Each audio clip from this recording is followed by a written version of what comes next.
Jun Salad King, helping handa. Kamusta mga kabiyahero? Ako ulit ito, BRB, Basti Batistis, at welcome ulit sa ating channel, ang Tonyo Biyahero Channel. At nandito na naman tayo para magagilap ng mga kakaibang kainan dito sa kalagitnaan ng Kamaynila. Ano ha? Kaya samahan nyo kami at maglibot tayo dito sa Sampaloc, Manila. Tara!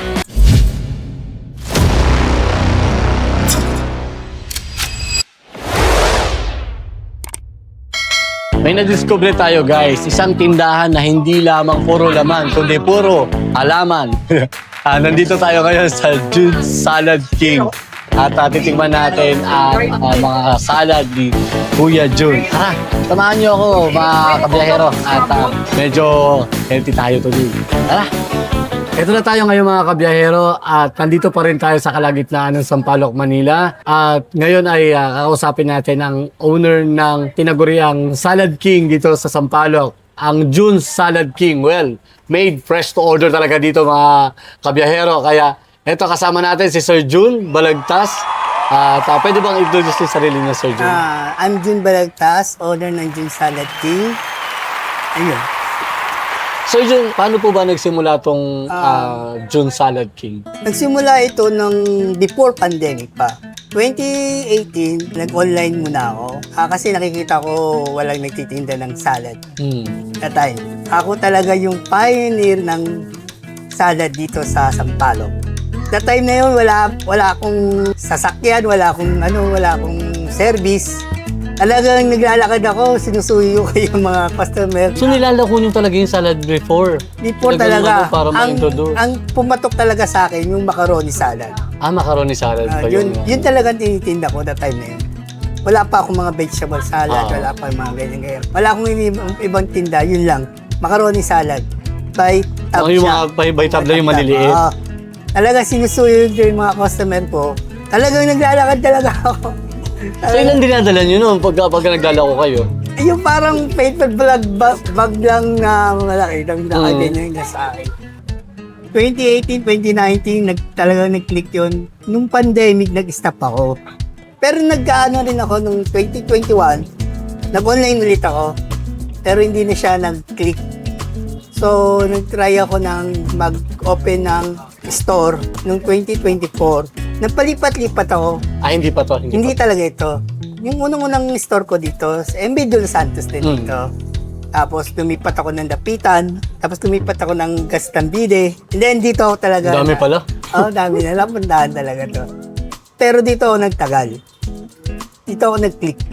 Pero nung sabi nyo nga, nung una, macaroni salad lang yung nilalako ninyo. Pero nung nag-open kayo ng store, ano na yung...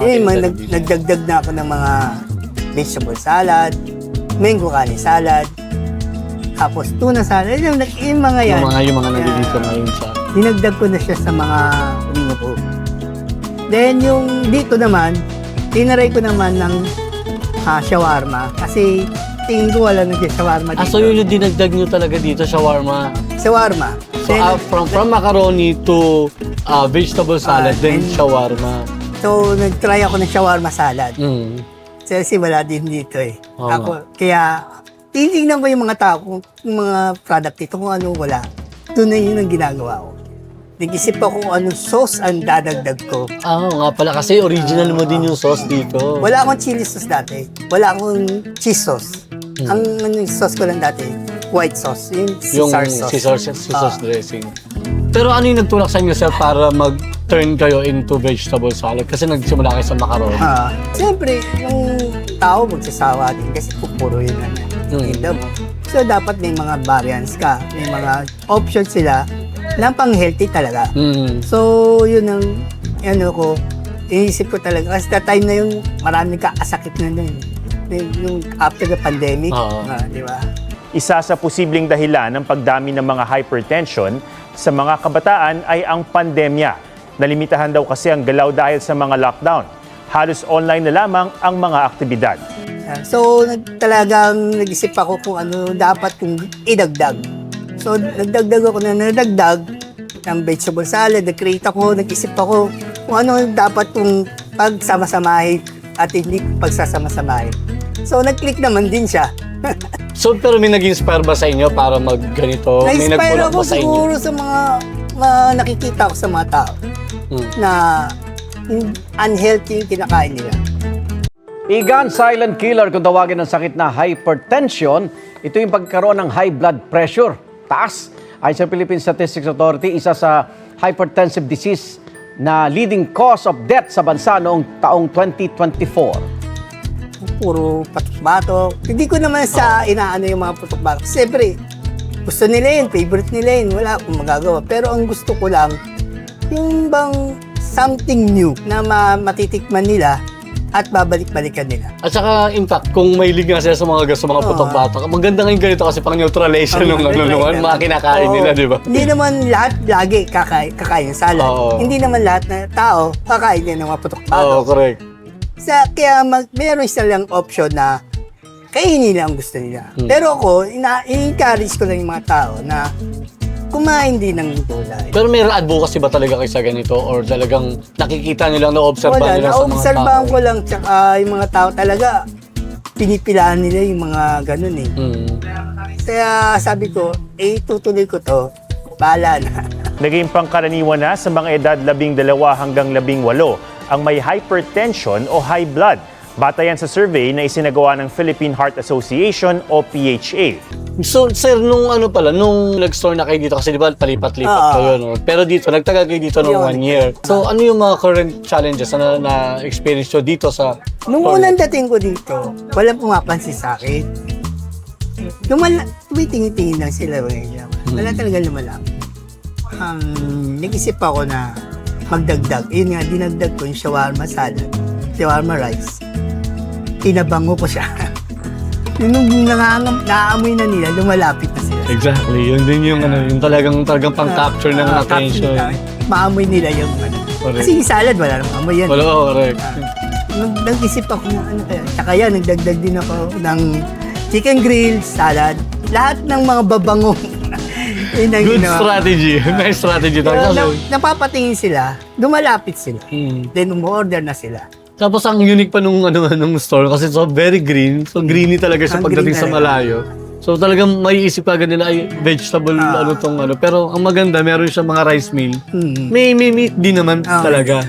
So Wala akong pork dito. Puro, kasi gusto ko lahat pwedeng kumain. even yung mga kapatid nating Pati yung mga Muslim. yes. Muslim talaga kumakain din sila dito. At Kasi- ang favorite nila, yung Shanghai mo, Shanghai beef siya. Ano yung beef? Dito Wala naman. akong pork talaga, wala. So ano yung pinakamabenta niyo sa ngayon? Ano yung pinakamabenta? Si student, ang rice meal. Rice meal.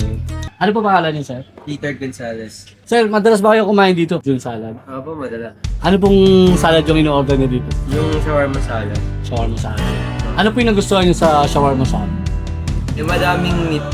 Ayun. Tapos, kasi nagda-diet ako nung time na yun eh.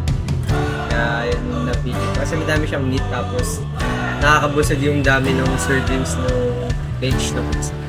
Kumbaga kahit diet ka, salad yung kinakain mo, tapos may meat din para kahit paano Protein. protein. Then, pero bukod sa salad, may iba ka pang kinakain dito. Yung shawarma rice tapos yung Hungarian. Tapos yung yung Caesar salad. Paano mo na-discover tong Yuba? Kasi nung times na nagbabawas ako ng tinong tatamad daw magluto. So naghanap ako ng pwedeng alternatives na ang hirap kasi maghanap pag nagda-diet ka, kailangan ko talaga nagluto. Nakita ko may salad. Ayun, bumili na ako. Trinay ko yung shawarma salad. Ayun, nagustuhan ko na. So, na-discover mo siya rito o talagang hinanap mo siya? Pauwi akong school galing UAE. Dito kasi ako dumadaan. Tapos kinita tapos sa daan wala. Tapos ayun, nakita ko.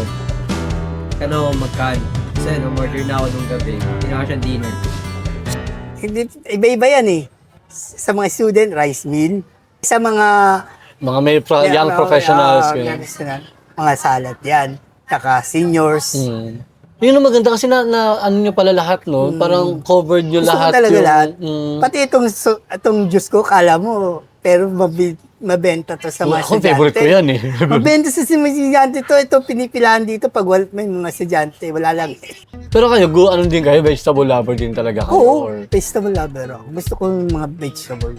Sa umaga nga, kinakain ko, kung meron akong meat, meron akong vegetable, and meron akong fruits. Kompleto. Lahat ng Protein, meron So, health conscious kayo, sir? Oo. Kasi dati hindi. Aminin ko hindi. Hindi talaga conscious. That time na medyo tumataba ako. Kasi hindi ako healthy. So, talagang sabi ko, hindi nga ako. Kailangan kong gumawa ng paraan para maging healthy. So, talagang yun ang tinuloy-tuloy ko na siya hanggang sa nakaisip na talaga ako kung ano yung business ay itatayo ko. Yung business na tinayo mo, yung gusto mo din na ma-push mo sa sarili mo. Parang ginagawa mo ng sarili mo, na-encourage mo pa yung ibang tao na gawin din the same. Masaya pa ako sa ginagawa ko, gusto ko pa. Yun nga yung pinakamaganda ron, sir. May kasama ba kayong nagtayo dito or talagang... Ako lang mismo. Solo nyo lang talaga. So, Pero pwede ba namin malaman kung ano yung work nyo before? salesman ako dati sa mga mall. Ano pong may kakomment sa June's Salad King?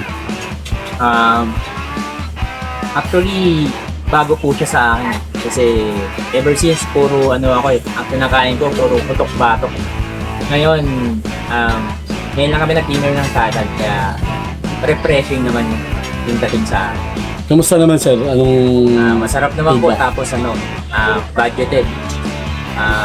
Murang pagkain sa Affordable. talaga. Affordable. Affordable, tapos masarap. Ano pa ba yung natikman nyo dito? Yung salad pa lang? Or natikman nyo Salad, yung... tsaka yung shawarma. Shawarma. Tapos ngayon, meron kaming take out na another salad. Kasi nabitin. Yes po, Encourage siya po yung mga yung tao. mga kaibigan natin dyan, punta po kayo dito para po maiba naman yung food ninyo. Hindi puro putok-batok. Healthy foods naman. Sir Jun, ano po ang gusto nyo maging mensahe sa lahat ng mga taga rito or kahit mga hindi taga rito, ano po yung gusto nyo iwan sa kanila mensahe? Ang mensahe ko sa kanila, i-encourage ko sila na maging healthy tayo para hindi tayo magkakasakit. At tikman nyo po ang aking product na salad para maging healthy tayo at di tayo magkakasakit. Makikita nyo pong mga salad ko dito sa June Salad King Facebook. My cellphone number is 0945-4008-122. Located kami sa 514 MB de los Santos Street, Sampaloc, Manila, beside ng University of Manila. Ayan, so mga kabiyahero, if you want to stay healthy, dalaw na kayo dito kay Sir Jun sa June Salad King dito sa Sampaloc, Manila. Guys, kung talagang gusto nyong manatiling fit at manatiling healthy, lagi mag-remind sa inyo na kumain lagi ng vegetables, guys, kasi para nga makaiwas tayo sa sakit. Daan kayo dito. Masarap talaga dito. At may rice meal din naman sila dito, guys, kaya punta na kayo dito, guys, mga kabiyahero, dito sa June Salad King sa Sampaloc, Manila. Thank you so much. Maraming salamat po sa pagpapaulak sa amin, Sir Jun. And we're hoping for the success and for the Thank you best. po. Thank you po. So, business thing. Salamat po sa pagpunta sa akin. Salamat po sa Salamat sa Tonyo Biyahero YouTube channel. Yeah! June Salad King! Mula sa pangarap ni June Balagtas, sipag at tiyaga ang naging lakas. Dating salesman sa mga mall sa Maynila,